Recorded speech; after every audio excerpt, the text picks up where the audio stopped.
Hello everybody, welcome to our YouTube channel. So basically in this video we are going to discuss BEGS जिसका code है 185 English language teaching. इसके हम most important questions करने वाले हैं जो कि प्रीवियस 5 ईयर्स के मोस्ट इंपॉर्टेंट क्वेश्चंस से लिए गए हैं, राइट। सो ये जून 2026 के अटेम्प्ट के लिए और दिसंबर 2026 के अटेम्प्ट के लिए है, राइट। और ये सारे नोट्स अगर मैं बताऊँ, ये हमारे प्रेम सर ने बनाया है, जो कि एक्चुअली में बहुत अच्छे नोट्स हैं through my experience, right. Or before going to start the video, if you are new on this channel, then please subscribe this channel and press the bell icon as well, right? So let's start. So BEGS 185 English language teaching, right? So शुरू करते हैं इसके most important questions को, right? So first question है, right? So write short notes on the following in approx 150 words. So हमें एक short notes लिखना है, कोई सा भी टॉपिक इसमें दिया है 150 वर्ड्स के अंदर अंदर, राइट, और अप्रॉक्स। शुरू करते हैं। सो फर्स्ट है अपना टॉपिक पॉडकास्ट। वो पॉडकास्ट क्या होता है, पहले तो ये सोचो, राइट। जैसे हमारे राज सैमानी हो गए यूट्यूब चैनल पे, रणवीर अलाहाबादिया हो गए, ये सब क्या करते हैं, पॉडकास्ट करते हैं, जिसमें ये दूसरे गेस्ट को बुलाते हैं और उनके साथ बातचीत करते हैं, उनके जीवन के बारे में पूछते हैं, उनके बिजनेस के बारे में पूछते हैं, उनसे कुछ इकोनॉमी के बारे में पूछते हैं, ये सब पूछते हैं, राइट। सो इस पर हमें शॉर्ट नोट्स बनाना है, ठीक है। बेसिकली जो भी हम यूट्यूब पे देखते हैं, जो भी पॉडकास्ट, उसी से ही हमें आइडिया लेके यहाँ पे पूरा अपना वो नोट्स बनाना है, राइट। So let's start.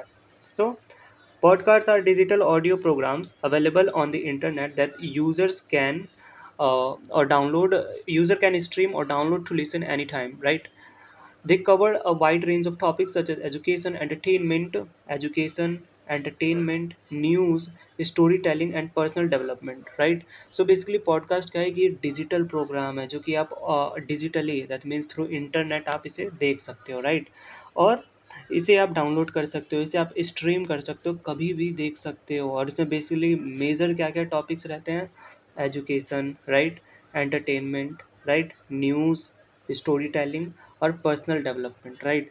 जैसे कुछ समय पहले राज समानी के चैनल पे आई थी सुनीता विलियम्स, राइट। सो उन्होंने अपना पूरा दिखाया, उनके एस्ट्रोनॉट की जर्नी के पूरे उसमें उन्होंने बताया कैसे क्या हुआ, कैसे वो गांव में पैदा हुई, कैसे वो पेट्रियार्कल सोसाइटी में पैदा हुई, कैसे वो आगे बढ़ी। सो उनके बारे में उन्होंने बताया।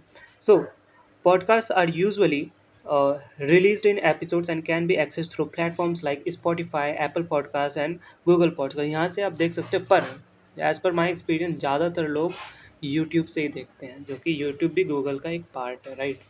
सो one of the main advantages of podcasts is their convenience, as listeners can enjoy them while traveling, exercising, doing daily tasks, right। so जो listener जो है वो enjoy कर सकते हैं traveling के वक्त, exercise के वक्त और daily task के लिए, right। they also provides valuable knowledge, वो valuable knowledge provide करते हैं, and diverse perspective for experts and creators around the world। diverse perspective जो इनका बनता है, अलग अलग perspective बनता है लोगों के, और लोग expert जो है, diverse perspective from experts and creators, right. उनके अलग अलग पर्सपेक्टिव होते हैं एक्सपर्ट्स और क्रिएटर से मिलने के बाद, उनको सुनने के बाद, from the all around the world, पूरी दुनिया के, राइट। सो नेक्स्ट है, in recent years podcast have gained popularity due to their accessibility and ability engage audiences through informative and entertaining content. Basically अभी के समय में जो पॉडकास्ट जो है बहुत ही ज़्यादा बढ़ रहा है, क्योंकि जैसे जैसे इंटरनेट बढ़ते जा रहा है, लोग सब मोबाइल फ़ोन इंटरनेट का ज़्यादा यूज़ करने लगे हैं, तो लोग सब पॉडकास्ट में भी जो है ना पॉपुलैरिटी गेन कर रहे हैं, ज़्यादातर पॉडकास्ट इसलिए आगे बढ़ रहे हैं, राइट। आगे बढ़ते हैं। B, research tool. अब हमें रिसर्च टूल पे बनाना है, right. So what is research tool, let's discuss.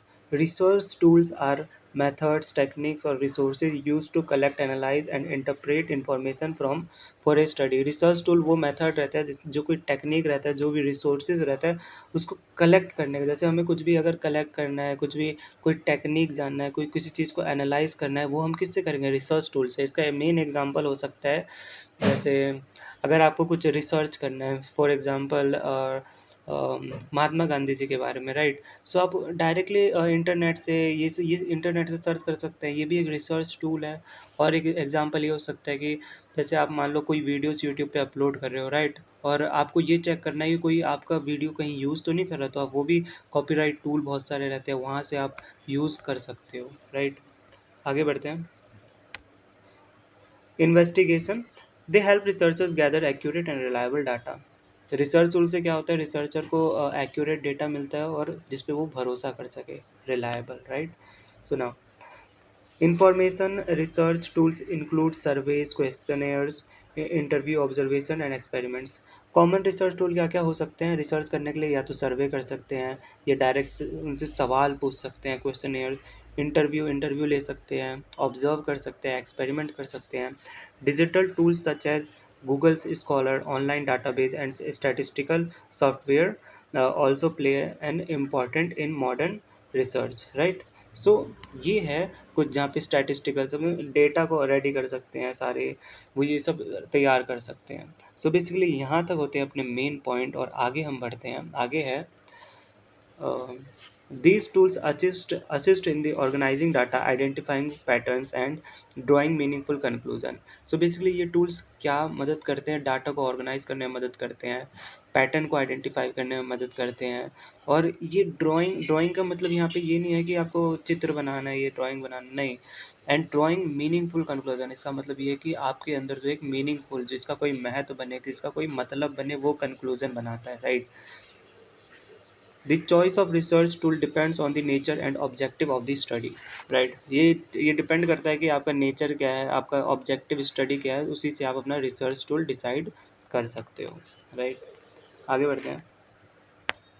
So effective use of research tool ensures the validity and reliability of results। अगर हम इफ़ेक्टिव यूज़ करते हैं रिसर्च टूल का, तो वो हमें ये भरोसा दिलाता है कि वो रिलायबल और भरोसेमंद वाला हो, रिजल्ट हो, making the research more credible. वो उसका कुछ महत्व बनाए कि ये आपने कुछ किया है उसके लिए, right. And useful for academic, professional and scientific purpose. आप अपने उसका पढ़ाई में यूज़ कर सकते हो, अपने प्रोफेशनल करियर में, अपने प्रोफेशन में यूज़ कर सकते हो, और साइंटिफिक पर्पजेज, एक्सपेरिमेंट, इन सब में यूज़ कर सकते हो। सो ये है हमारा 150 वर्ड्स का ऐसे आर्टिकल, इस तरीके से आप लिख सकते हो, राइट। उसी तरह तीसरा है अपना सी, सोशल नेटवर्किंग। अब हमारे पास तीसरा टॉपिक आ जाता है सोशल नेटवर्किंग में। तो सोशल नेटवर्किंग में आप सोचो क्या क्या लिख सकते हो। सबसे पहले तो आप बता सकते हो सोशल नेटवर्किंग क्यों ज़रूरी है। फिर उसके बाद आप बता सकते हो कि क्यों ज़रूरी है, ये बता सकते हो। फिर आप बता सकते हो कौन कौन से सोशल नेटवर्किंग साइट है, ऐप्स का नाम आप बता सकते हो। चलिए डिस्कस करते हैं। Social networking refers to the use of internet-based platforms to connect, communicate, and share information with others। So basically सबसे पहले मैंने बोला ही था कि इसे आप यूज़ क्यों करोगे। सिंपल सी बात है, लोगों से कनेक्ट होने के लिए, लोगों से बातचीत करने के लिए, लोगों से अपना इन्फॉर्मेशन शेयर करने के लिए। It allows peoples to build relationships, exchange ideas and stay updated with the current events. ये अलाउ करता है कि आपका रिलेशनशिप बना रहे लोगों से, और अपने आइडियाज़ आप एक्सचेंज करते रहो, राइट। And stay update. अभी जो हम कर रहे हैं, अभी मैं आपको पढ़ा रहा हूँ, ये भी एक टाइप का सोशल नेटवर्किंग है। आप पढ़ रहे हैं, ये भी through the use of network. So popular social networking platform क्या हो सकता है? फेसबुक, इंस्टाग्राम, ट्विटर, लिंक्डइन, और क्या हो सकता है? YouTube, right. और भी बहुत सारे होते हैं, गूगल हो गया, राइट, गूगल, ये हो गया। और क्या क्या हो सकता है? व्हाट्सएप हो गया, टेलीग्राम हो गया, राइट। आगे बढ़ते हैं।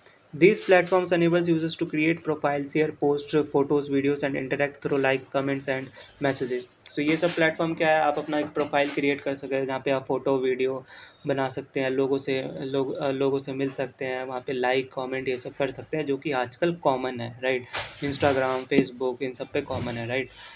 YouTube. Social networking is widely used for personal communication, business promotion, education and awareness campaigns. तो सोशल नेटवर्किंग का वाइडली यूज़ कर सकते हो अपने पर्सनल कम्युनिकेशन के लिए, बिजनेस प्रमोशन के लिए, अपने पढ़ाई के लिए, अवेयरनेस कैंपेन्स के लिए। जैसे जब भी कोविड आया था, सबसे ज़्यादा कोरोना आया था, तो पीपल ज़्यादातर अवेयर किससे हो रहे थे? सोशल नेटवर्किंग से, right. However, it also has some drawbacks। इसके कुछ कमियां भी होते हैं, जैसे कि प्राइवेसी कंसर्न, लोगों की प्राइवेट चीज़ें भी वहाँ चली जाती है। कई कभार मिस इन्फॉर्मेशन, गलत इन्फॉर्मेशन मिल जाती है, कभी कभार नहीं, बहुत बार, राइट। और ये एडिक्शन का भी काम करता है। सोशल नेटवर्किंग क्या होता है, जैसे कि आजकल के टाइम में बहुत ज़्यादा हो रहा है, जैसे लोगों को रील्स, शॉर्ट्स, ये सब देखने का एडिक्टेड हो गए हैं। ज़्यादातर लोग फ़ोन चलाने में एडिक्टेड हो गए हैं। ये कुछ कमियाँ हैं, right. Overall social networking plays a significant role in modern communication by connecting people globally and instantly. So in conclusion हम यही कह सकते हैं कि सोशल नेटवर्किंग एक बहुत ही अहम हिस्सा निभाता है कम्युनिकेशन में, right, through connecting the people globally और इंस्टेंटली, लोगों से पूरा दुनिया में मिलने के लिए एक बहुत ही सिग्निफिकेंट हिस्सा निभाता है। चलिए आगे बढ़ते हैं। सो इसी तरह अ, हमारा फोर्थ टॉपिक है online dictionaries. Basically online dictionaries क्या होता है? ये एक ऐसा टूल रहता है जो हमें मीनिंग, प्रोनाउंसिएशन, सिनोनिम, एंटोनिम ये सब बताता है, राइट। और डिक्शनरीज का मतलब ये भी होता है जैसे आप अपना वोकेबलरी ये सब भी बताता है, right. So online dictionaries are digital tools available on the internet that provides meaningful pronunciation, synonyms, antonyms and uses of words. So online tools क्या होता है? जहाँ पे हमें एक मीनिंग पता चलता है, प्रोनाउंसिएशन कैसे करते हैं, सिनोनिम बताता है, एंटोनिम बताता है, right. They are easily accessible through websites and mobile applications such as Merriam-Webster Dictionary, Oxford Dictionary and Cambridge Dictionary. So कुछ फेमस डिक्शनरी के नाम जैसे यहाँ पे दिया गया है, जैसे Webster dictionary, Oxford dictionary, Cambridge dictionary, right. One major advantage of online dictionaries is their speed and convenience as users can research in instantly anytime and anywhere. So major advantage क्या है मॉडर्न एरा में कि users जो है ना easily search कर सकते हैं। अगर कोई वर्ड उन्हें नहीं आ रहा, जैसे उसको एस्टोनिश का मतलब समझ नहीं आ रहा, तो वो डायरेक्टली सर्च कर सकता है, ASTONISH, एस्टोनिश। तो उसका मतलब उसे पता चल जाएगा, इसे आश्चर्यचकित होता है इसका मतलब, राइट। आगे बढ़ते हैं। They also offer audio pronunciation and example sentences which helps in better understanding। ये ऑडियो प्रोनाउंसिएशन भी प्रोवाइड करते हैं। जैसे गूगल में आप कुछ भी सर्च करो, जैसे एक्नॉलेजमेंट प्रोनाउंसिएशन, तो वहाँ पे उसका हिंदी इंग्लिश दोनों मीनिंग आ जाएंगे, प्लस वहाँ पे स्पीकर का भी आइकन रहेगा जिस पे आप क्लिक करोगे तो उसका प्रोनाउंसिएशन के साथ वो बोलेगा, राइट। आगे बढ़ते हैं। Online dictionaries are especially useful for students, writers, and language learners. They improve vocabulary and language skills, making communication more effective and accurate in both spoken and written forms. So basically, online dictionaries क्या होता है? Especially ये student और writer के लिए बहुत ज़्यादा important है। स्टूडेंट के लिए क्या, अगर उसे कुछ पढ़ना है, कुछ सीखना है, तो उसे मदद कर सकता है ऑनलाइन डिक्शनरी। और राइटर के लिए भी कि वोकेबलरी, ये वर्ड यहाँ पे इसका इस वर्ड का मतलब क्या होता है, राइट। लैंग्वेज स्किल सीखना है, अगर कोई कम्युनिकेशन कर रहा है, तो ये और ज़्यादा इफेक्टिव बनाता है, समय को बचाता है, राइट, और एक्यूरेट वे में कराता है। आगे बढ़ते हैं। सो फाइनली अपना आ गया favourite topic, YouTube, right. So, YouTube is a popular online video sharing platform that allows users to watch, upload, and share videos. Of course, right? So, whatever I am shooting right now, I will upload this on YouTube, right? So, इससे क्या रहा है, मेरा और teacher और student में connect हो रहा है, right. It was launched in 2005 and now owned by Google. जैसे कि मैंने स्टार्टिंग में बताया, अब यूट्यूब जो गूगल का पार्ट है। सो ये 2005 में लॉन्च हुआ था और अभी गूगल ओन करता है। YouTube offers a wide variety of content including educational videos, entertainment, music, news, tutorials and vlogs. So YouTube जो है वाइड वेराइटी ऑफ कंटेंट देता है, जैसे पढ़ाई के वीडियो हो गए, एंटरटेनमेंट मनोरंजन के वीडियोस हो गए, गाने हो गए, म्यूजिक, ट्यूटोरियल एंड व्लॉग्स हो गए, ठीक है। Users can create channels, subscribe to others, like, comment, and share videos. It is widely used for learning new skills and gaining knowledge and satisfying update to current trends. So basically, users जो है, that means आप लोग, right?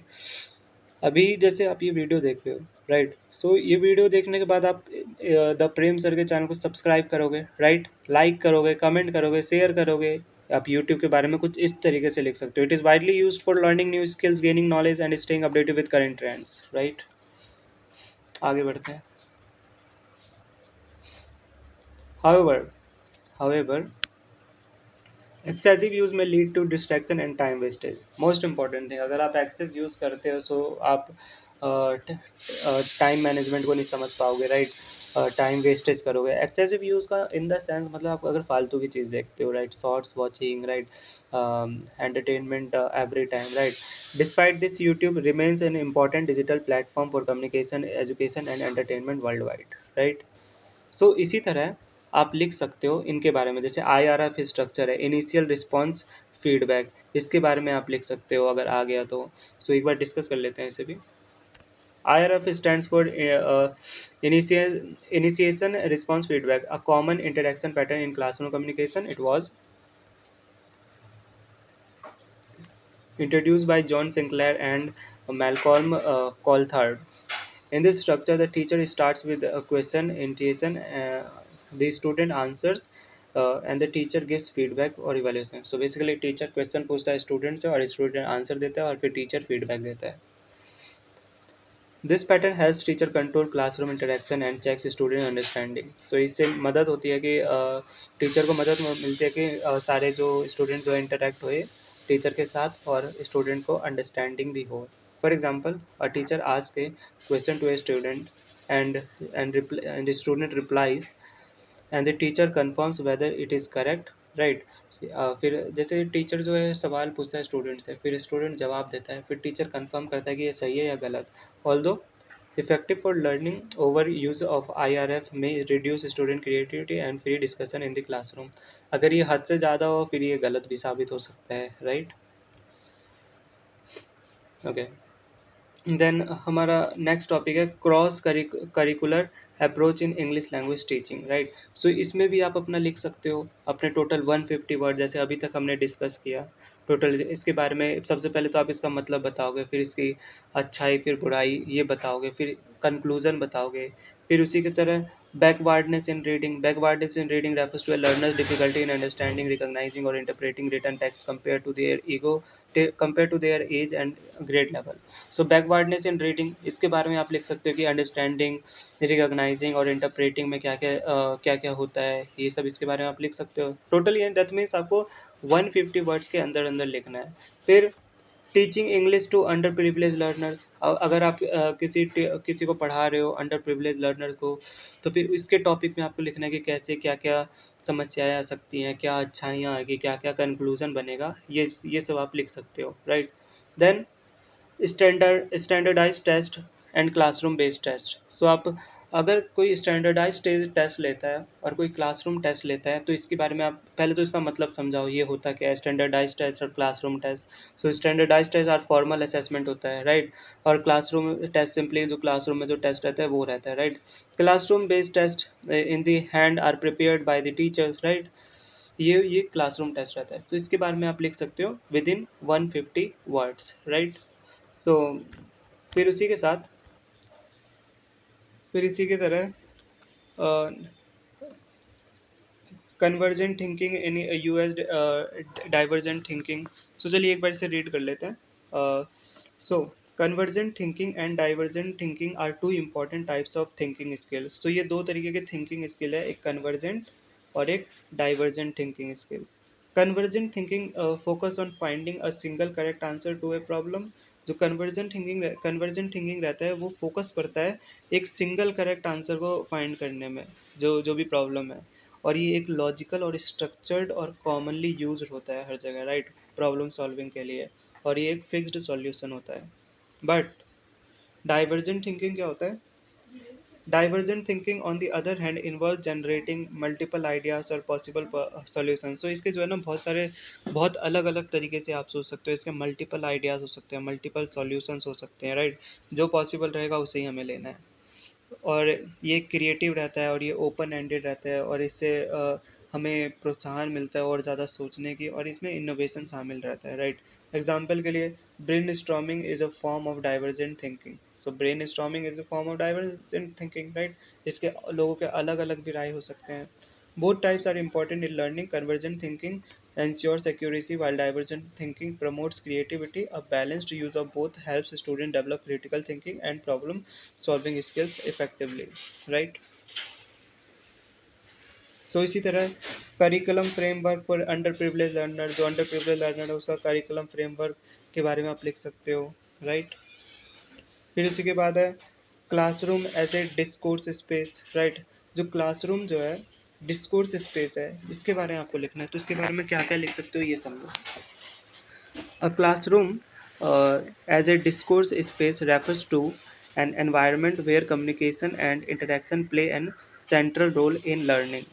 So classroom as a discourse space उसे refer करते हैं जहाँ एक ऐसा इन्वायरमेंट है where communication and interaction plays and central role play करता है, जिसमें कम्युनिकेशन बातचीत लोगों से मिलना जुलना, right. It includes all forms of spoken and written exchanges between teachers and students. इसमें ऑल फॉर्म स्पोकन आ जाता है, बातचीत करने का तरीका, लिखने का भी इसमें एक्सचेंजेस होता है टीचर और स्टूडेंट के बीच। Language is use not only to give information but also to build knowledge, express ideas and develop thinking skills. So language केवल ये नहीं है कि इंफॉर्मेशन के लिए हो, ये नॉलेज के लिए भी होता है, अपने आइडियाज़ को एक्सप्रेस करने के लिए और डेवलप थिंकिंग स्किल्स के लिए, right. So in such a space, discussion, questions, and activities encourage action participation patterns like IRF, the initiation, response, feedback, shape interaction. A positive discourse space promotes equality, respect, and open dialogue. Right. So teachers act as facilitators, guiding communication. Overall, it helps learners to improve language skills, critical thinking, and collaborative learning effectively. Right. So यहाँ तक हमारा ये होता है। सो फिर हमारा होता है monitoring in classroom.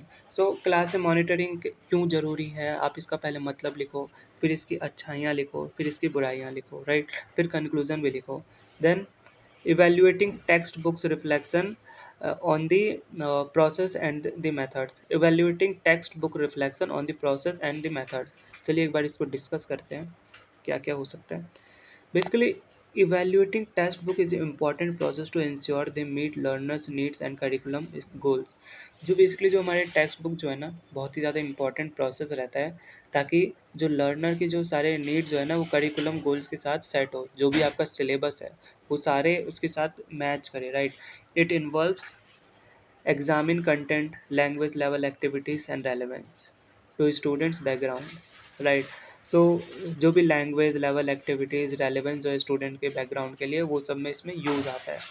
Teachers reflect on whether the book support skill development, specially listening, speaking, reading and writing. तो बेसिकली जो है टीचर ये रिफ्लेक्ट करता है, ये बताता है कि आखिर ये क्यों ज़रूरी है स्टूडेंट के लिए, डेवलपमेंट के लिए, स्पेशली सुनने के लिए, बोलने के लिए, पढ़ने के लिए और लिखने के लिए। आगे बढ़ते हैं। Methods of evaluation include checklist, classroom observation, and feedback from students. Teachers also assess clarity, accuracy, and cultural appropriateness of the material. Reflection helps identify strength and weakness of the textbook. Based on this, teachers may adapt or supplement content.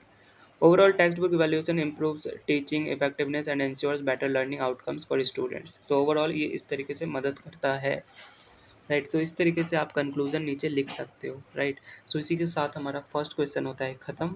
अब बढ़ते हैं हम अपने second question पे, right.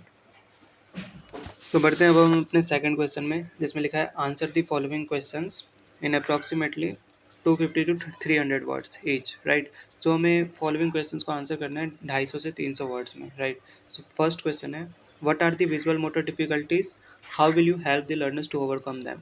सो basically visual motor difficulties क्या होता है, जब भी आपके आंखों और हाथ का कोऑर्डिनेशन सही से ना बैठे, ठीक है। तो चलिए एक बार डिस्कस करते हैं। Visual motor difficulties refers to the problems in coordinating visual perception with physical movement, specially hand eye coordination. So physical movements का इसमें परसेप्शन रहता है, जिसमें अच्छे से मूवमेंट नहीं करते, हाथों का और आंखों का कोऑर्डिनेशन सही से नहीं बैठता। A learner a learner with such difficulties can see object clearly but struggle to respond accurately through. Basically जो लर्नर जो है ना वो एग्जैक्टली देख तो सकता है कि आखिर वहाँ पे क्या ऑब्जेक्ट है, पर उसे मूवमेंट करने में थोड़ी दिक्कत आएगी एग्जैक्टली कहाँ पर है वो, right. These problems are often seen in activities like writing, drawing, copying from the board, spacing words और सॉल्विंग पजल्स। यहाँ पे दिक्कत आ सकती है इन सब कॉपी कॉपी करने में, बोर्ड से लिखने में, स्पेसिंग वर्ड्स में, पजल्स को सॉल्व करने में। For instance the child may have poor hand writing, difficulty staying with lines और trouble aligning letter and numbers. So ये सब इंस्टेंस हो सकता है इसमें, जो बच्चे का जो है हैंड राइटिंग बेकार हो, डिफ़िकल्टी हो लाइन बनाने में, और अलाइनिंग लेटर्स और नंबर्स में इसमें दिक्कत आए। These difficulties may occur due to development delays. ये क्यों हो सकता है, क्योंकि ताकि उनका डेवलपमेंट जो है वो देर से हुआ हो। लैक ऑफ प्रैक्टिस और न्यूरोलॉजी फैक्टर्स। सो प्रैक्टिस ने कम किया हो, और फैक्टर्स बहुत सारे न्यूरोलॉजिकल फैक्टर्स बहुत ही लैक हो, right. They can negatively affect academic performance and reduce the learner's confidence। So basically ये पूरा जो इफेक्ट करेगा उसके एकेडमिक करियर में, उसके पढ़ाई वढ़ाई लिखाई के करियर में, और उसके लर्नर्स के कॉन्फिडेंस को रिड्यूस करेगा, right. So teachers can help learners overcome these challenges. तो टीचर किस तरीके से मदद कर सकते हैं? प्रोवाइडिंग स्ट्रक्चर्ड एक्टिविटीज़, पूरा स्ट्रक्चर्ड एक्टिविटीज़ देंगे तो टीचर इस प्रकार से मदद कर सकते हैं। Tracing, colouring and dot to dot exercise helps improves coordination. So बिल्कुल dot to dot colouring, tracing और इस तरीके से वो मदद कर सकते हैं। जैसे एक फ़िल्म था जिसमें तारे ज़मीन पर, जिसमें आमिर खान जो है ईशान को, सेम वो भी उसी दिक्कत से फेस कर रहा था, तो वो भी इस प्रकार से उसे मदद कर रहा था। सो उसमें भी वो एट द एंड वो पूरा क्लियर हो गया, उसमें एडवांस हो गया। Using multi sensory methods like writing in sand और using clay enhances learning. Clear instructions and step by step guidance are also essential, right. Now additionally, assistive tools such as pencil grips, white line notebooks, and worksheets with larger space can make tasks easier. Right. Encouraging fine motor activities like cutting, threading, bead, bats, and playing with blocks strengthens hand control. Positive reinforcement and regular practice are the key improvement. So इस प्रकार से वो practice करके अपने आप को improve कर सकता है। आगे बढ़ते हैं। सो क्वेश्चन में पूछ रहा है, explain the types tests and their purposes. Explain the types test and their purposes. So देखते हैं। Tests are the important tools use to measure learners. Test बहुत ही इंपॉर्टेंट टूल रहता है लर्नर को मेजर करने के लिए कि उसे कितना आता है, उसके नॉलेज को, उसके स्किल लेवल को, उसके प्रोग्रेस को। Different types of test serve different purposes in the teaching learning process. So वो डिफरेंट टाइप के टेस्ट जो है वो प्रोसेस करता है कि उसे टीचिंग लर्निंग प्रोसेस में कितना ज़्यादा हेल्प कर रहा है। Achievement tests are used to measure students have learned after the completing the lessons or courses. They help evaluating academic performance. जो अचीवमेंट टेस्ट रहता है उससे पता चलता है कि स्टूडेंट को कितना आया, उसके एकेडमिक परफॉर्मेंस बताता है। डायग्नोस्टिक टेस्ट क्या होता है? आइडेंटिफाई लर्नर्स स्ट्रेंथ, लर्नर के स्ट्रेंथ के बताते हैं और वीकनेस को, कहाँ पे वो ज़्यादा बढ़िया है, कहाँ पे वो ज़्यादा कमज़ोर है। They are conducted before during instruction to finding learners difficulties and providing remedial teaching, right। Formative test क्या होता है? Are conducted during the learning process. ये लर्निंग प्रोसेस में कंडक्ट होता है जब वो पढ़ाई करते हैं। Their purpose is a monitor progress and give feedback to improvement. Examples including class test हो गया, क्विजेस हो गया, असाइनमेंट्स हो गया। सबमिटिव टेस्ट क्या होता है? Held at the end of the term of course. They evaluate overall learning and are used for grading and promotion. Final exams are example, right। आगे बढ़ते हैं। प्रोफिशिएंसी टेस्ट क्या होता है? ये मेज़र करता है लर्नर के ओवरऑल एक्टिविटी को, ओवरऑल एबिलिटी को, उसके सब्जेक्ट के बारे में, ना कि उसके पिछले लर्निंग के बारे में। एग्जाम्पल के लिए लॉन्ग लैंग्वेज प्रोफिशिएंसी टेस्ट जो कि स्पीकिंग, रीडिंग और राइटिंग स्किल्स में आता है। ऑब्जेक्टिव टेस्ट क्या होता है? ये multiple choice true false questions ये सब आते हैं जिसमें, और इसमें इजी टू स्कोर रहता है, एमसीक्यू टाइप में होते हैं, ट्रू फॉल्स में होते हैं, राइट। सब्जेक्टिव टेस्ट क्या होता है? ये जो है डिटेल्ड आंसर वाला क्वेश्चन रहता है। जैसे आप एग्जाम देने जाते हो, इसमें डिटेल्ड आंसर लिखते हो क्वेश्चन को देख के, वो होता है सब्जेक्टिव टेस्ट। सच एज ऐसे हो गया जिसमें बड़ा बड़ा लिखना पड़ता है। Test understanding and expression. So each type of test has a specific purpose. हर टेस्ट का एक स्पेसिफिक पर्पस होता है and together they help in improving teaching methods and students learning outcomes, right. So बढ़ते हैं अपने सी टाइप पे। तो सी में हमसे पूछ रहा है, who is learner with special needs. कौन कौन है वो लर्नर जो स्पेशल नीड्स के हैं? Why can we not use a single measure uniformly for learners with special need. हम क्यों नहीं जो सिंपल लर्नर के लिए और स्पेशल नीड के लिए, दोनों के लिए सेम क्यों नहीं यूज़ कर सकते, जो भी स्टडी फॉर्मेट है यूनिफॉर्मली, राइट। डिस्कस करना है। A learner with special needs is a child who requires additional support due to physical, intellectual, emotional और learning difficulties। जो स्पेशल नीड्स के जो स्टूडेंट रहते हैं उन्हें फिजिकली, इंटेलेक्चुअली उनको एडिशनल सपोर्ट चाहिए, राइट। सो वो स्टूडेंट नॉर्मल स्टूडेंट्स में नहीं आते हैं, right. This include children with disabilities, जो चिल्ड्रन विद डिजेबिलिटीज़ रहते हैं, जिनके कुछ डिजेबिलिटी रहती है, राइट। सच एज विजुअल, वो देख नहीं सकते, सुन नहीं सकते, और पढ़ने में उन्हें दिक्कत आ रही है, ऑटिज़म है, और अटेंशन डिसऑर्डर है, उनका अटेंशन जो डिसऑर्डर उन्हें लगता है वो एक जगह ध्यान नहीं दे पाते, दीज लर्नर्स में फेस चैलेंजेस इन अंडरस्टैंडिंग। सो इस तरीके के लर्नर जो है समझने में उन्हें दिक्कत आ सकती है, बातचीत करने में दिक्कत आ सकती है, उनका व्यवहार अच्छा नहीं होगा और डेली क्लासरूम में भी वो ढंग से पार्टिसिपेट नहीं कर पाएंगे।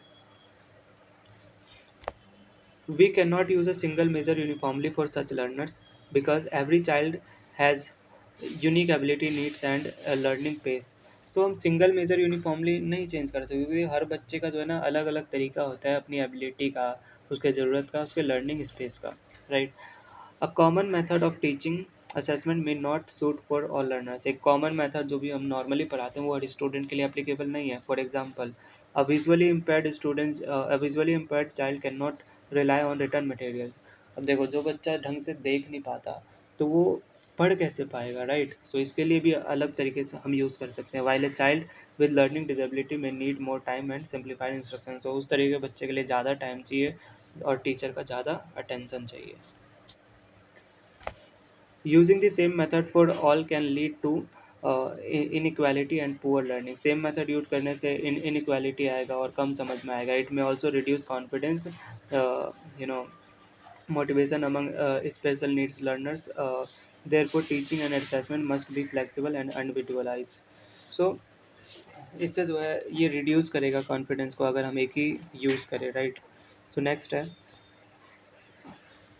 Teacher should adopt inclusive strategies. तो उन्हें अलग अलग स्ट्रैटेजी यूज़ करना चाहिए, डिफरेंट इंस्ट्रक्शन यूज़ करना चाहिए, असिस्टिव डिवाइस यूज़ करना चाहिए और उन्हें एक्स्ट्रा टाइम देना चाहिए एग्ज़ाम के लिए, पर्सनलाइज सपोर्ट देना चाहिए। Continuous assessment and feedback are also important. आगे बढ़ते हैं। Thus, recognizing individual differences and adapting methods accordingly ensures equal learning opportunities and helps learners to with special needs achieve their full potential.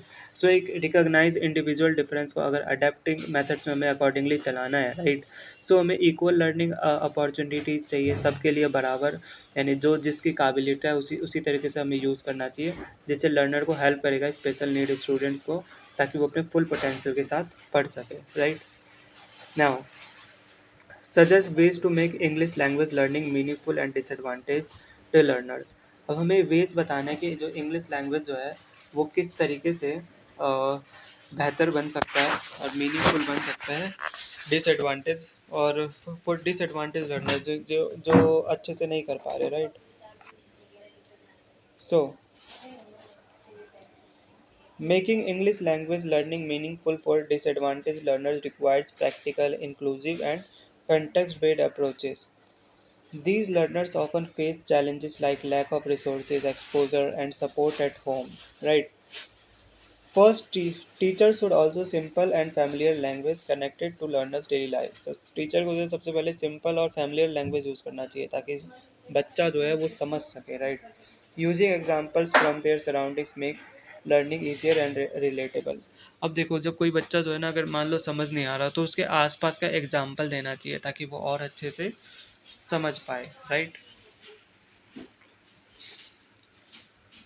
Second, adopt a multilingual approach by using the mother tongue along with English. This helps in better understanding and reduce fear of the language. देखो अगर कोई भी language सीखते हैं अगर उसे mother tongue के साथ जोड़ा जाए तो वो और ज़्यादा समझ में आता है। जैसे आप हिंदी से इंग्लिश सीखते हो तो वो और ज़्यादा समझ में आने लगता है, right. Third, include activity-based learning such as role plays, storytelling, games, and group discussion. These methods make learning interesting and interactive. So अलग अलग मेथड हम यूज़ कर सकते हैं जैसे स्टोरी टेलिंग, कहानी सुना रहे हैं, गेम खेल रहे हैं, ग्रुप डिस्कशन कर रहे हैं। सो इसमें से भी इंटरेस्टिंग बनाया जा सकता है। चौथा क्या हो सकता है, low cost teaching aids like picture charts, flashcards, and real objects really are to support understanding without expensive resources. So हमें लो कॉस्ट टीचिंग एड्स भी का भी हम यूज़ कर सकते हैं, चार्ट पिक्चर इन सब की मदद से पढ़ा सकते हैं, राइट। पांचवा क्या हो सकता है, सपोर्टिव एंड एनकरेजिंग एनवायरनमेंट बनाना चाहिए ताकि हम स्टूडेंट को प्रोत्साहित कर सके। फंक्शनल स्किल्स पूरा फंक्शन बेस होना चाहिए, like basic communication skill need ये सब आना चाहिए। लास्टली सबसे लास्ट में continuous and practice and feedback. So एक बार करके छोड़ नहीं देना है, उसे कॉन्टीन्यूस वे में करना है, नहीं तो फिर से हम फर्स्ट लेवल पे आ जाएंगे। और फीडबैक देते रहना है, राइट, कि ऐसे ऐसे करना है ऐसे नहीं करना है, राइट। आगे बढ़ते हैं। कंक्लूजन ये है, by using strategies teachers English learning meaningful engaging and accessible for disable. So basically strategies बनाते रहना है टीचर्स को, तभी वो और ज़्यादा बढ़िया से समझ में आएगा। सो नेक्स्ट क्वेश्चन है, discuss remedial measures to help children over overcome language based learning disabilities. So हमें डिस्कस करना है रेमेडियल मेजर्स को, जो कि हेल्प करेगा चिल्ड्रन के overall language based learning disability. जो बच्चे जो है लैंग्वेज नहीं पढ़ पाते हैं, तो क्या क्या रेमेडियल मेजर्स हो सकते हैं वो डिस्कस करना है, right. So language based learning disabilities LBLD affect a child's ability to read, child के ability को affect करता है, write, spell, understanding language। Effective remedial measures can help children overcome these challenges and improve their academic performance, right। so पहला क्या हो सकता है, identification and assessment। Identify नहीं कर पाता कि क्या उसके लिए क्रूशियल है। Teachers and parents should observe difficulties in reading, writing और speaking and seek professional evaluation to design appropriate interventions, right। Second point है, individual instruction should be provide based on the child specific needs. जो बच्चे के जो specific needs है अगर उससे provide करें तो वो और बढ़िया है। Teaching strategies must be flexible, slow paced and repetitive to ensure better understanding, using multi-sensory approach such as combining visual, auditory and kinesthetics kinesthetic methods help children grasp language concepts more effectively। तीसरा क्या है, phoenix based instruction अगर हम use करते हैं, जो कि बहुत ज़्यादा असेंशियल होता है इम्प्रूव करने के लिए स्पेलिंग स्किल्स को। Breaking words into sounds and practicing them regularly enhances decoding ability, right. आगे बढ़ते हैं, चौथा क्या है, असिस्टिव टेक्नोलॉजी। हम टेक्नोलॉजी का यूज़ कर सकते हैं, right, like audio books use कर सकते हैं, speech to text tools use कर सकते हैं, एजुकेशनल ऐप्स का यूज़ कर सकते हैं, जैसे कि आप यूट्यूब से पढ़ रहे हो, this is also the educational network type, right. Support learning and reduce frustration, और लर्निंग के लिए सपोर्ट कर सकते हैं जिससे उनका तनाव कम हो। पांचवा क्या हो सकता है, creating a supportive and encouraging environment. हमें सपोर्टिंग और एनकरेजिंग एनवायरनमेंट बनाना चाहिए। Is important, teacher should use positive re avoid criticism and build the child's confidence, right. अगर हम सपोर्टिव एनवायरनमेंट बनाएंगे तो चाइल्ड का कॉन्फिडेंस ही बढ़ेगा, राइट। एडिशनली पेरेंट का इन्वॉल्व होना चाहिए, राइट। अगर पेरेंट्स अगर ध्यान दे रहे हैं तो बच्चे और जल्दी ज़्यादा सीखेंगे। Parents can support practice at home through reading activities, storytelling, and simple language games. So finally, collaboration with specialists such as speech therapists and special educators ensures comprehensive support. So basically collaboration करते हैं अगर हम किसी specialist से, तो वो और ज़्यादा हेल्प करता है उनके सपोर्ट के लिए। सो एट द एंड कंक्लूजन क्या निकलता है, कंक्लूजन ये निकलता है, with proper strategies, patience and support, children with language based learning disabilities can significantly improve with their language skills and succeed academically। so हम different strategies, proper strategies बनाते हैं, patience उन्हें दिखाते हैं, उन्हें support दिखाते हैं, तो children जो है simply अपने disabilities से दूर हो जाएंगे और वो English language learning academically वो succeed हो जाएंगे, right। आगे बढ़ते हैं, examining the examine the features of classroom interaction competence CIC and its role in shaping classroom discourse। So examining the features of classroom interaction competence, हमें classroom interaction के competence पे के features बताने हैं and its role in shaping classroom discourse, और इसके role बताने हैं, right। सो स्टार्ट करते हैं, पहला है क्लासरूम इंटरेक्शन कॉम्पिटेंस। ये होता क्या है पहले ये समझो। Refers to a teacher's ability to manage and promote effective communication in the classroom. ये टीचर के एबिलिटी को दर्शाता है कि वो कैसे क्लासरूम को कंट्रोल कर रहे हैं, right. It plays a vital role in making teaching interactive and learner centred. ये बहुत ही ज़्यादा इंपॉर्टेंट रोल है जिसमें टीचिंग जो है टीचिंग को और ज़्यादा इंटरेक्टिव बना पाए। The main feature of CIC include effective questions, where teachers ask open-ended questions to encourage thinking. So teacher जो अलग अलग प्रकार के सवाल पूछे ताकि उनकी थिंकिंग लेवल और भी ज़्यादा इंक्रीज हो, right. It also involves proper turn taking, ensuring all students get opportunities to participate. Another important feature is feedback and scaffolding, where teachers guide students by giving supportive responses. Active listening helps teachers understand students' ideas and respond appropriately. The use of simple and clear language, जो simple और clear language है उसका use जो है according to learners के हिसाब से हमें करना चाहिए, लर्नर के लेवल्स के हिसाब से। ऑल्सो असेंशियल, बहुत ज़्यादा असेंशियल है। Additionally non verbal communication like gestures, eye contact and facial expression supports better understanding. हम बोल के तो कम्युनिकेशन करेंगे, ना बोल के भी कम्युनिकेशन कर सकते हैं, अपने आँख दिखा के, फेशियल एक्सप्रेशन दिखा के, उन ताकि अपने गैस करके उन्हें दिखाए तो उनका सपोर्ट भी, अंडरस्टैंडिंग भी बढ़ेगा। So, CIC plays an important role in shaping classroom discourse. It creates an environment where students actively participate rather than passively listen. It promotes discussion, interaction, and exchanges of ideas, making learning more meaningful. Through effective interaction, knowledge is constructed collaboratively, right? More CIC helps to develop the student language skills, confidence, and critical thinking. It also ensures inclusivity by encouraging all learners to express themselves. Right. So conclusion क्या है at the end वो read करते हैं. In conclusion, classroom interaction competencies is essential for creating a positive, सकारात्मक, interactive, आपस में बातचीत and effective, समय को भी बचाया जा सकता है और अच्छे से पूरा पढ़ाई की जा सकती है, ऐसा एनवायरनमेंट बन सकता है, राइट। आगे बढ़ते हैं। सो अब हमारे जी पार्ट में क्वेश्चन पूछ रहा है, delineate the difference between predictive and retrospective evaluation. So predictive और रेट्रोस्पेक्टिव इवैल्यूएशन में हमें डिफरेंस बताना है।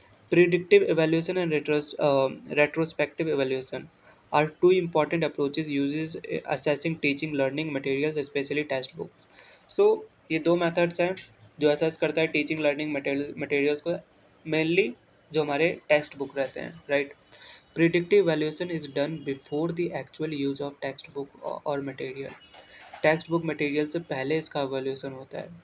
Its main aim is to जज how effective the material is likely to be. इसका मेन एम ये रहता है, जो भी टेक्स्ट बुक बनने वाला है, राइट, इसका मेन एम क्या है, इसका ये इफेक्टिव होगा या नहीं, right. It focuses on aspects like content, suitability, language level, organisation, relevance to learners needs.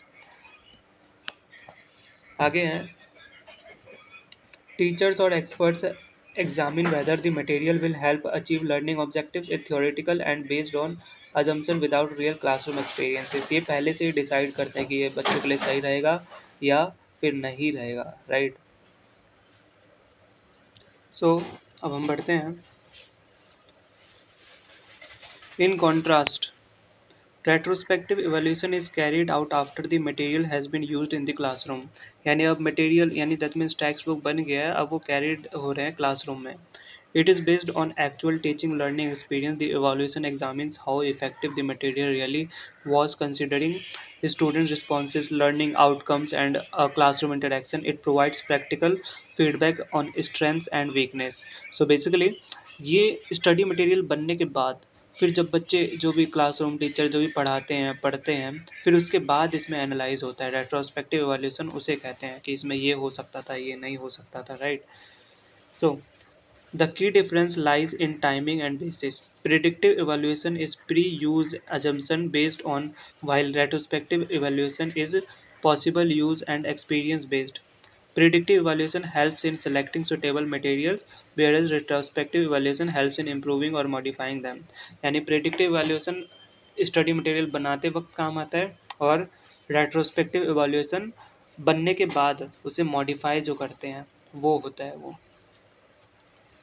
In conclusion, both types of evaluation are important, दोनों इम्पॉर्टेंट है। Predictive evaluation ensures better selection of materials, while retrospective evaluation helps in refining them for future use, making the teaching learning process more effective, right? Now discuss discuss the methods to check your progress in classroom teaching। अब हमें method check करने हैं अपने progress के classroom teaching में, ठीक है। So, to ensure effective teaching, it is important for teachers to regularly check their progress in classroom teaching।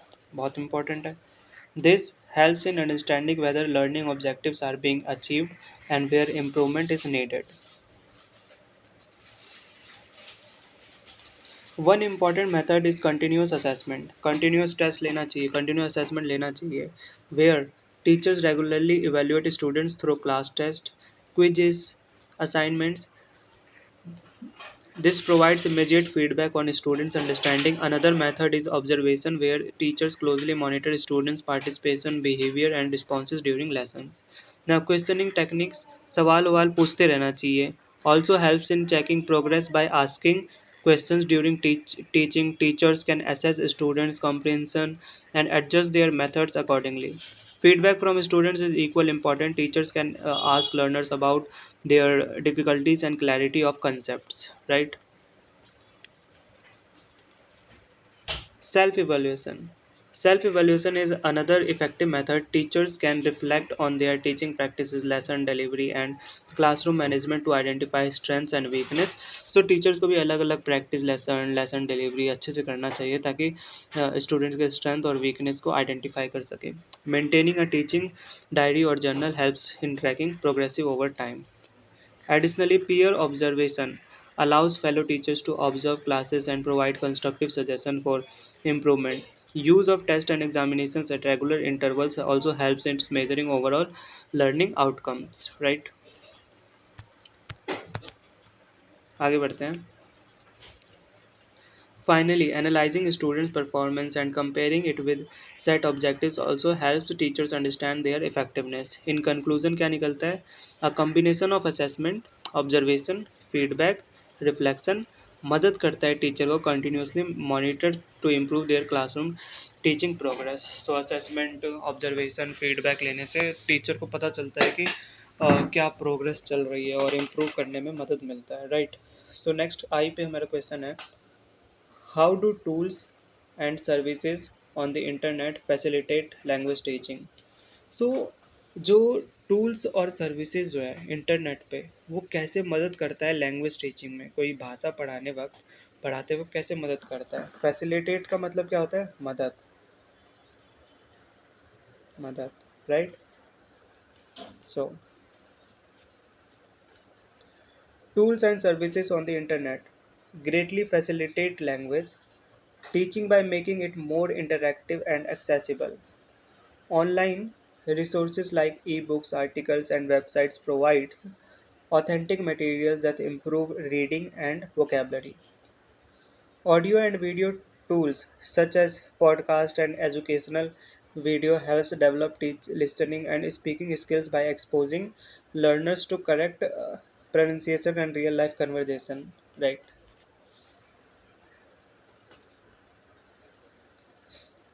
Interactive apps and platforms offer quizzes, games, and exercises, making learning engaging and providing instant feedback. Online dictionaries helps learners understand meanings, uses, and pronunciation easily.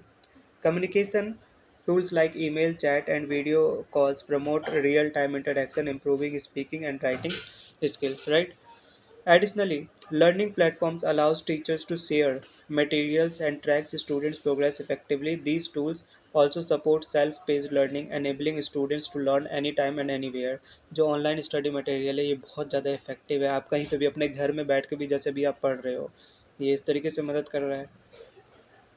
Conclusion क्या निकलता है? Internet tools makes language teaching more flexible, engaging and effective for learners, right? So J part में हम देखते हैं. Devise a test for ESL classroom. Use reflecting on the types of test and purposes. So devise a test for ESL. जो ESL classroom रहता है वो उसका use करके reflecting on the types of test and purposes वो हमें समझना है, right? To design an effective test for an ESL classroom, it should reflect different types test and their purposes. जो कि अभी हमने different type of test हमने पढ़ा, right? Objective test, subjective test, बहुत तरीके के test. A balanced test may include diagnostic, formative and summative elements, right? Balanced तरीके से होना चाहिए. पहला वाला diagnostic section can include simple vocabulary होना चाहिए and grammar question to identify learners prior knowledge. grammar question होना चाहिए ताकि student के prior knowledge से भी पता चले कि कितना knowledge है उसको. For example, matching words with meaningful or fillingness blanks with correct verb forms. Second, formative component may include short reading and Writing tasks, students can read a short passage and answer comprehension questions or write 4 to 5 sentences on a similar topic. This helps monitor ongoing progress, right?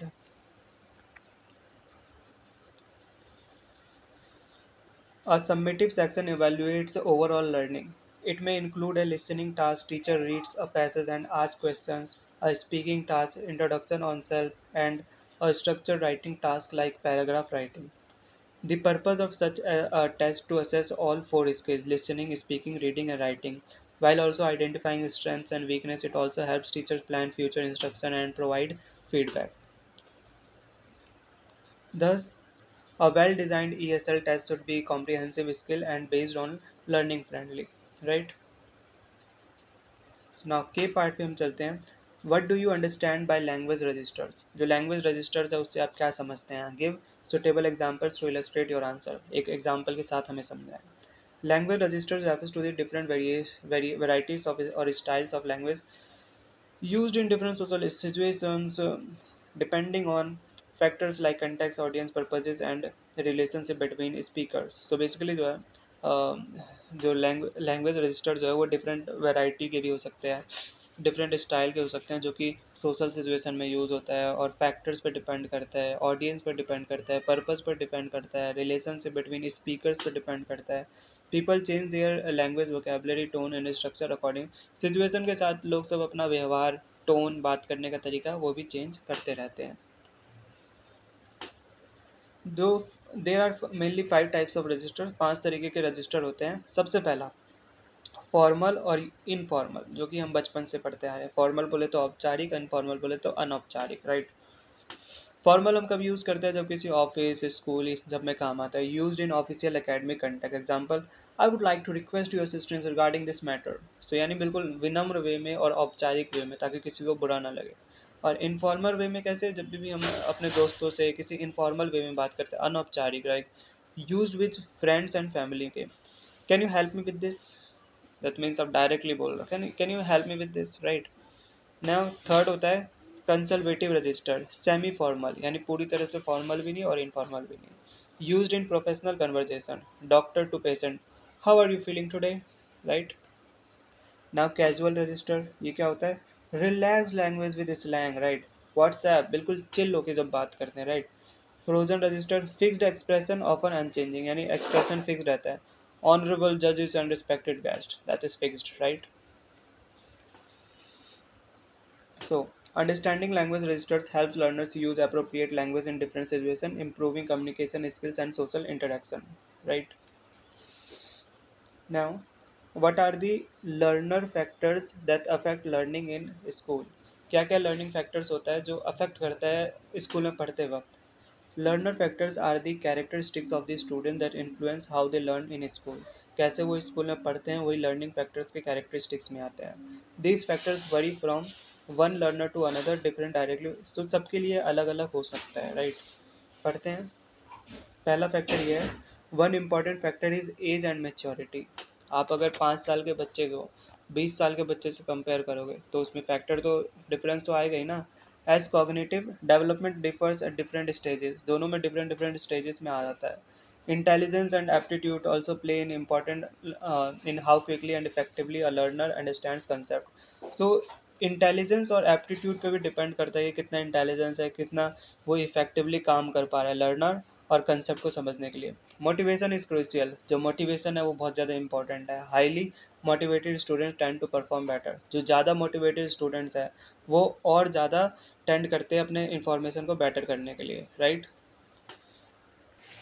So now अपना second part है interest and aptitude. Interest भी होना चाहिए. Towards subject influence engagement and participation. Learning styles, visuals, auditory, kinesthetic affect how student grasp information. Additionally, language background can impact understanding, especially in multilingual classrooms. Right. Health and physical condition is also matters. Right. As poor health can hinder concentration, emotional and psychological factors like stress. अगर stress है, confidence नहीं है, self esteem में कुछ ज़्यादा दिक्कत आ रही है, तब भी वो ऐसे कर सकते हैं. Lastly, socio economic background and home environment affects access to resources and support. In conclusion, these aspects promote active participation, better understanding, and effective language learning in the classroom.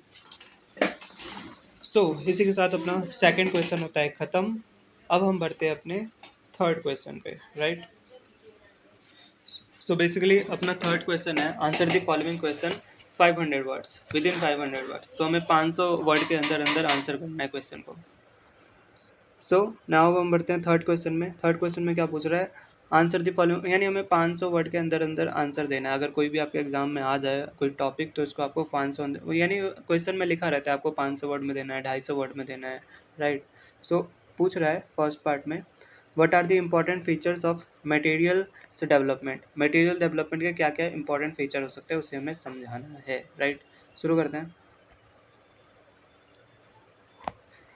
Materials development refers to the process of designing and organizing teaching learning resources to support effective learning. Good materials have several important features. So material development क्या होता है, उसका designing और उसे organise अच्छे तरीके से करना ताकि स्टडी को सपोर्ट किया जाए, right. First, they should be learner centered, keeping in mind the needs, age level, and interest of learners. This makes learning meaningful and engaging.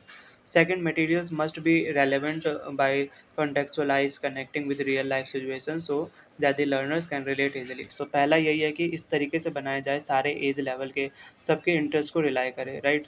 और सेकंड क्या है, इस तरीके से बने जाए, इस तरीके से उसका कॉन्टेक्स्ट बनाया जाए, इस तरीके से कनेक्ट किया जाए ताकि रियल लाइफ सिचुएशन और लर्नर जो है रिलेट कर पाए उससे, राइट। आगे बढ़ते हैं। Third, they should promote skill integration, covering listening, speaking, reading and writing rather than focusing on one skill only. सब पे उसको फोकस करना चाहिए, जैसे रीडिंग, राइटिंग, इन सब में, स्पीकिंग, इन सब में फोकस करना चाहिए, केवल एक चीज़ में नहीं। चौथा क्या है, material needs to be flexible and adaptable. Flexible होना चाहिए, कहीं पे भी लेके जाना आना सही रहे, अडॉप्ट किया जाए आराम से। Allowing teachers to modify them according to the classroom, और टीचर उसे मॉडिफाई कर पाए क्लासरूम में जैसा सही लगे, right. Another important feature is clarity and simplicity of language, right? Ensuring that instructions and content are easy to understand. Materials should also be interactive, encouraging participation through activities, tasks, and discussion, right? In addition, they must include varieties such as text, visuals, audio, and exercises to maintain interest. Cultural appropriateness is also important to reflect learners' background. Finally, materials should include evaluation components like exercise and feedback to assess learning. In conclusion, effective materials development ensures engaging, meaningful, and comprehensive learning experiences for the students. Right? Discuss the material adaptation procedures. Material को adapt कैसे कर सकते हैं उन सब के सारे हमें प्रोसीजर बताने हैं, right. Material adaptation refers to modifying existing teaching materials to suit learners needs level and classroom context. It helps makes materials more effective and relevant. कौन कौन से प्रोसीजर हो सकते हैं वो डिस्कस करते हैं। First addition, teachers add extra content, activities और examples to enrich the material and provide more practice, right? Second, deletion omission, unnecessary difficulty or irrelevant parts are removed to avoid confusion and save time. Third, modification, the content is changed or simplified to match learners level, such as rewriting complex sentences or instructions. Fourth, simplification होना चाहिए, difficulty language vocabulary और जो task made easier for better understanding, right. Fifth क्या है, reordering, reorganizing, changing the sequence of activities or topics to improve logical flow and learning progression. Sixth, substitution, replacing certain text or activities with more suitable or cultural relevant ones. Seventh, extension, expanding activities to provide deeper practice or additional skills. These procedures ensure that materials become more learner friendly, engaging, and meaningful. They help address diverse learning needs and classroom realities, right? In conclusion, Material adaptation is essential for effective teaching as it allows teachers to customize resources and enhance the learning experience. So अब बढ़ते हैं हम अपने C part पे. So what are the major difficulties in auditory discrimination?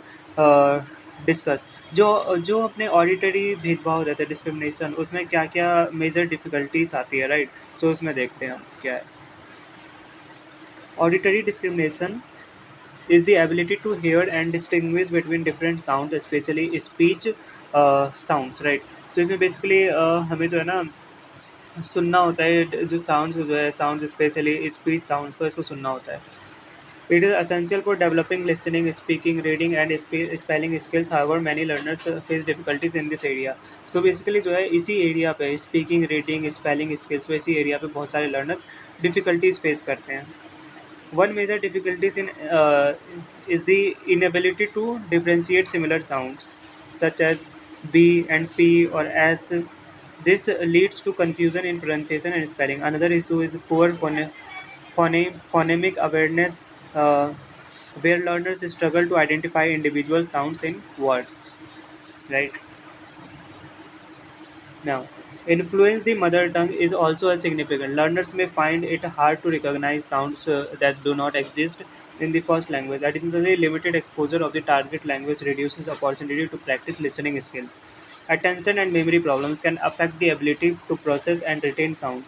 Learners may also have hearing impairments or slow auditory processing, which further hinders discrimination. Right now, environmental factors like a noisy classroom and unclear space by the teacher can also create difficulties. These problems affect language development, leading to errors in listening, speaking, reading, and writing. In conclusion, addressing auditory discrimination difficulties through practice, clear pronunciation, and supportive environment is essential for effective language learning. So ये सब process है जहाँ पे effective language learning को इस effective तरीके से किया जा सके, right? Now discuss empirical evaluation के बारे में हमें कुछ बातचीत करनी है, right. So empirical evaluation refers to the assessment of teaching materials और method based on actual classroom use and real data. जो रियल डाटा जो एक्चुअल क्लासरूम में जो हम यूज़ करते हैं उसी को एम्पेरियल इवेल्यूशन कहा जाता है, रेदर देन एजम्पशन. हम खाली सोचते नहीं हैं, एज्यूम नहीं करते हैं. It focuses on observing how materials work in practice and how learners response to them, right.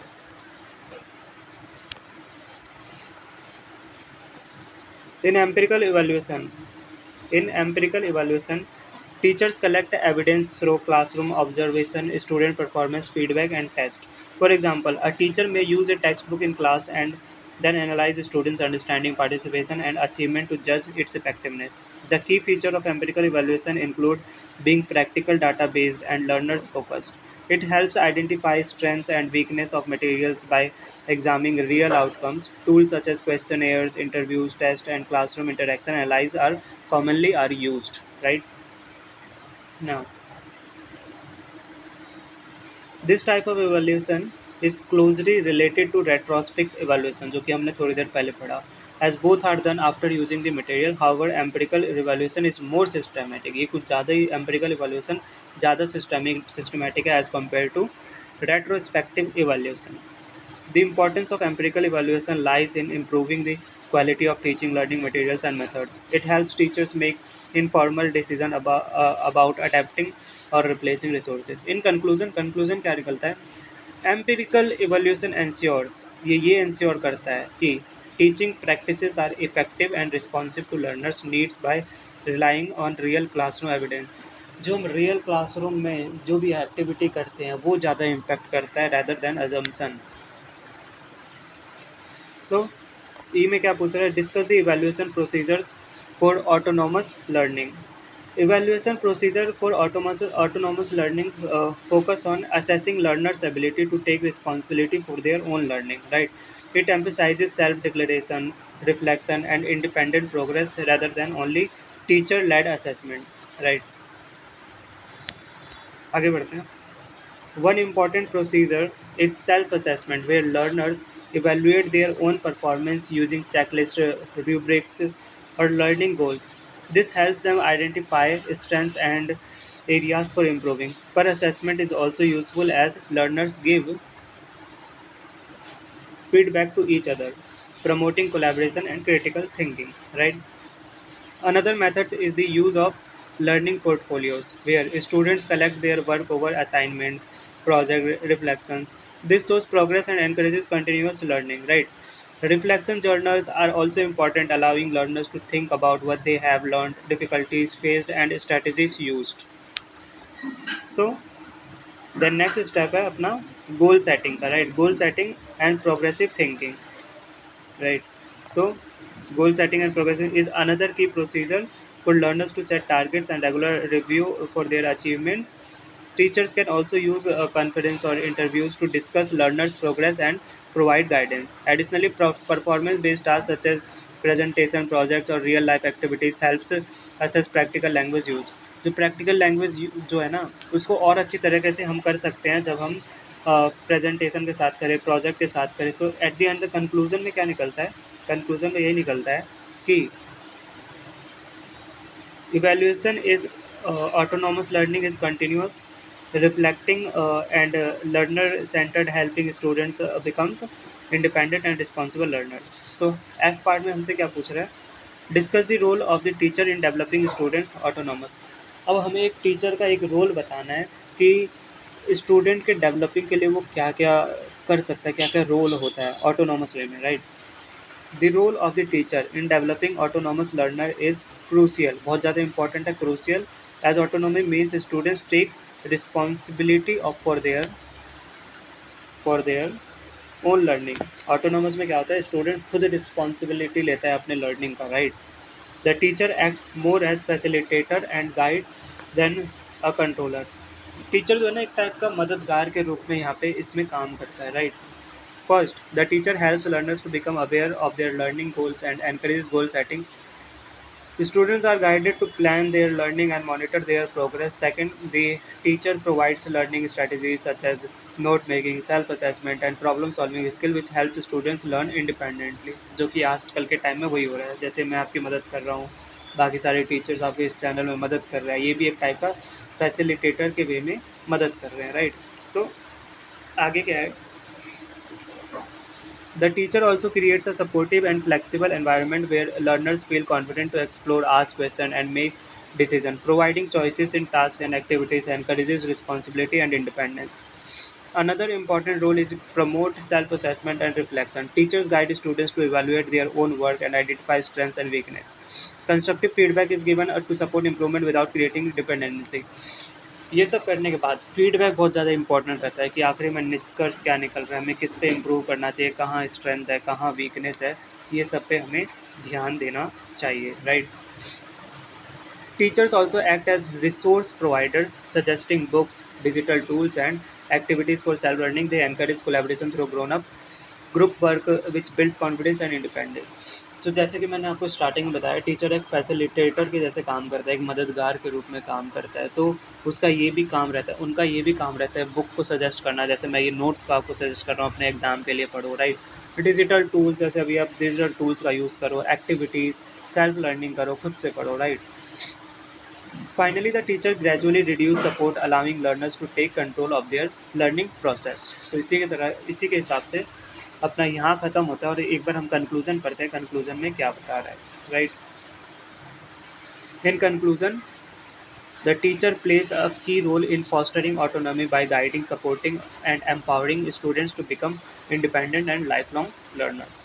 So, what are the important aspects of negotiated interaction in classroom space as discourse? So, अब हम इस question को करेंगे discuss, right? So question में हमसे क्या पूछ रहा है what are the aspects of negotiated interaction in classroom space as discourse. जो क्लासरूम में जो है दो ही जने रहते हैं, एक टीचर और एक स्टूडेंट्स का ग्रुप. तो उन दोनों में नेगोशिएटेड इंटरेक्शन होना चाहिए या नहीं, और इसका क्या डिस्कोर्स होगा, राइट? सो मेरे अकॉर्डिंग होना चाहिए. जब तक आपसी में बातचीत ऐसे खुल के नहीं करेंगे तब तक उन्हें कुछ समझ में नहीं आएगा. तो चलिए समझते हैं. Negotiated interaction in classroom space as discourse refers to the process through which teachers and students actively construct meaning through communication. Communication होना चाहिए तभी मीनिंग बनेगा, जो भी जिस चीज़ के बारे में बात कर रहे हैं. It emphasises that learning happens through interaction. ये बताता है कि पढ़ाई तभी होती है जब इंटरेक्ट करते हैं एक दूसरे से, टीचर और स्टूडेंट में। क्लैरिफिकेशन, क्लियरिटी आती है, एंड म्यूचुअल अंडरस्टैंडिंग, आपस में समझने की योग्यता आती है, समझा जा सकता है, right. One key aspect is meaning negotiation, where learners ask questions to seek clarification and confirm understanding during communication. Main की क्या है नेगोशिएशन में, कि लर्नर यानी स्टूडेंट पूछता है अपने टीचर से, फिर वो क्लियर हो जाता है टीचर के समझाने के बाद, अंडरस्टैंडिंग क्लियर हो जाती है, right. This helps in reducing confusion and improving comprehension, ये हेल्प करता है, right. Another aspect is turn taking, where both teacher and student participate actively, making the classroom more interactive rather than teacher dominated, right? Feedback and repair, most important, right? Feedback क्या होता है? Feedback, whatever they studied, after that क्या feedback रहा, समझ में आ रहा है या नहीं, ये पूछना। Teachers correct errors, rephrases ideas और guide learners to self correct which supports language development. Scaffolding is another aspect where the teacher provides support initially and gradually reduces it as learners become more competent, right? इससे मोर competent learner बन जाते हैं। So contextual and purposeful communication is essential, यानी contextual, लिखित way में जो भी कुछ है कॉन्टेक्स्ट में होना चाहिए, राइट। और एक पर्पस होना चाहिए, पर्पसफुल होना चाहिए, ऐसा कुछ नहीं फालतू का कुछ भी, पढ़ाई से रिलेटेड कुछ भी फालतू का चीज़ पूछ रहे हो, ऐसे नहीं, एक पर्पस होना चाहिए कम्युनिकेशन का, जो कि बहुत ज़्यादा ज़रूरी है। As interaction should be meaningful, कोई मतलब होना चाहिए, related to their real life में होना चाहिए, रियल लाइफ सिचुएशन पे होना चाहिए। Additionally collaborative learning encourages peer interaction, allowing students to learn from each other. Collaborative यानी कोलैब करके, जैसे मीन्स स्टूडेंट टीचर है दोनों कोलैबोरेटिव वे में होना चाहिए, तभी स्टूडेंट और ज़्यादा सीख पाएंगे, आपस में बातचीत होनी चाहिए। Negotiated interaction transforms the classroom into a discourse space where knowledge is co-constructed through dialogue rather than simply transmitted. यानी नेगोशिएटिव इंटरेक्शन ये सब जो ट्रांसफॉर्म करता है क्लासरूम को डिस्कोर्स स्पेस में, राइट, वेयर नॉलेज जो है फिर से को कंस्ट्रक्ट करता है डायलॉग को सिंपली ट्रांसमिटेड वे में, राइट। सो कंक्लूजन क्या निकलता है? These aspects promote active participation, यानी ये टॉपिक में एक्टिव पार्टिसिपेशन होना, यानी आपको एक्टिव रहना चाहिए, तुरंत सवाल पूछना चाहिए, ऐसे डरना नहीं चाहिए। बेटर अंडरस्टैंडिंग, इससे क्या होगा, आपको और ज़्यादा अंडरस्टैंडिंग डेवलप होगा, और ज़्यादा अच्छे से आप समझ पाओगे। And effective language learning in the classroom, और इसी प्रकार आप एक अच्छी तरीके से भाषा सीख पाओगे, और समय समय के साथ जो टाइम कोर्स है उसी में सीख पाओगे, ऐसा नहीं कि और टाइम लगाते रहोगे। इसीलिए effective language learning in the classroom gonna be happen, right? So I hope you all understood till yet, right? So I think guys it's all enough for today. I hope you all really understood till yet. So I think it's all enough for today guys. So let's end the video guys. Bye.